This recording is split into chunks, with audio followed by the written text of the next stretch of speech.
I'm only talking about my experience. Me. I ain't talking about nobody else's experience, but my experience growing up in Flint, Michigan, where I came up, and I literally graduated in class of 86. The whole auto industry was dying. The crack epidemic was at an all-time high. Flint, Michigan led the nation per capita in murder for almost 12, 13 years straight. I had friends dead in jail.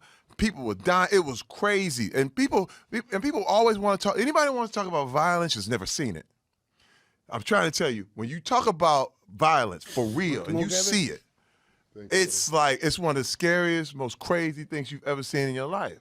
And people want to, smoke and fight. And man, when you see somebody get smoked, when you really understand the ramifications of like this kind of thing, man, I beat up my own father.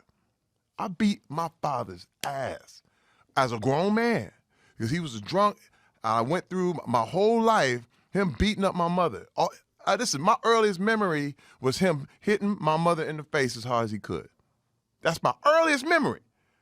And that told me, oh, damn, it's his world, okay? And he ruled through intimidation. He ruled through physical force.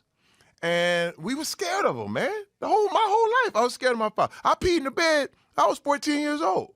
Because I wake up, I didn't know what was going to happen. I'm still afraid of my father. I would never fight my father. Come on, man. I don't care, world champion, because I know he would shoot you. He would kill you. He would kill you. I knew that for a fact. I knew that as an adult. I was always respectful. He needed money. I would make sure I gave him money. I didn't want to be on his bad side. But see, I did the same thing. I was a pleaser. I was like, man, you want another beer? Here's another beer. You want this? No. Yes, sir. Yes, sir. But pull your pants up. My pants up, sir. No. But this is the thing. I became a grown man. And I said, look, I'm going to bring my family home. I'm going to bring my kids home for Christmas. I'd played in the NFL. I had done this thing. I said, listen, I'm going to bring my kids home for Christmas. I said, please, just don't act up. Just please. My kids have never seen it. My kids have never seen nothing crazy. Man, I bring them home. I'm out there hanging out with my wife and my kids. I'm hanging out with my wife. We about to go out. My kids are left them at home. Man, I get a call from my aunt. Oh, my God. He hit your mama in the face. He knocked her tooth sideways. He knocked her tooth loose. I said, what? Are you kidding me? Like, I spent my whole life trying to keep my kids out of this. And all of a sudden, I bring you home one time. I just ask you promise me you're not going to trip? And he just did that to show me he could do whatever he wanted to do. I said, take the kids to the aunt's house. I dropped my wife off at the aunt's house. I drove to the house. I went home. He was still there. I said, man, it's me and you. And I beat his ass for hours. Now, Mike, let me tell you something. What blew me away, though, I thought I would feel some satisfaction from that. I thought I would get some sort of release, and I got nothing. Man, look, I was sitting there like, this don't work, dog. This don't work. I got revenge. Wait, I got all the revenge I wanted. He was laying there talking about, do him, please. Because he an old man now. You know what I mean? And I'm going, all right, hey, man, all this beating people ass stuff, it don't work. I mean, when you look at the results of what happened, I was like, I was left emptier. I was just like him. And I was done. I said, you know what?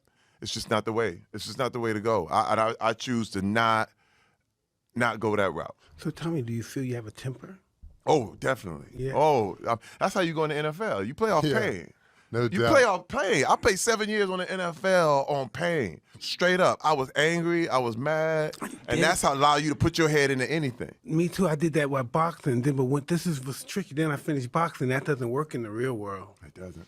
No, that stuff doesn't work in the real world. Being tough doesn't work in the real world. You gotta be smart. Homie, it's like the military. Oh, it's like the military. You know, imagine when you're in a war zone. Yeah. You know, Mike, I know vicariously your experience. You know what I mean? I didn't live it, but I know the people I understand you because I feel your pain. I feel a lot of what you came up in. And I understand how you became the best boxer who ever lived. I definitely understand it. But that shit don't work in the real world. No, not a little bit. Man, wait, first of all, I had so many things, man. I would yell. And listen, I never hit my wife.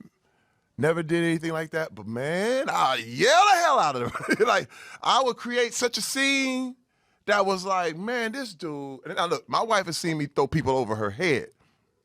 But then she was the one who told me, Terry, listen, we gonna lose everything. We gonna lose everything. I had a hairpin trigger. What you say, nigga? What you say? You know what I mean? That's all it took. And all of a sudden, I was snapping. And dude, listen, can I tell you something to you? I'm glad Talk you to didn't me. reach that level yet. See, I was that guy tripping, hitting people because they fucking with me too much for autograph. I fucking knock them out. Or something, I break their fucking jaw. Next thing, but know what? I started signing those checks, and that what broke my spirit. Oh, these are getting $4 million. I don't even know these guys. $8 million. I don't know these. Who are these guys? Just because I was stupid, I was, I hit these guys, man. I had I had Pepsi-Cola commercials and all that stuff, man. Right. Now I became one of those crazy guys that scared of me and stuff. So you can't do that. You gotta be cool with that. You gotta control your temper because they'll freak out. Those people in Hollywood that's down with you, they'll freak out. Mike, could you please tell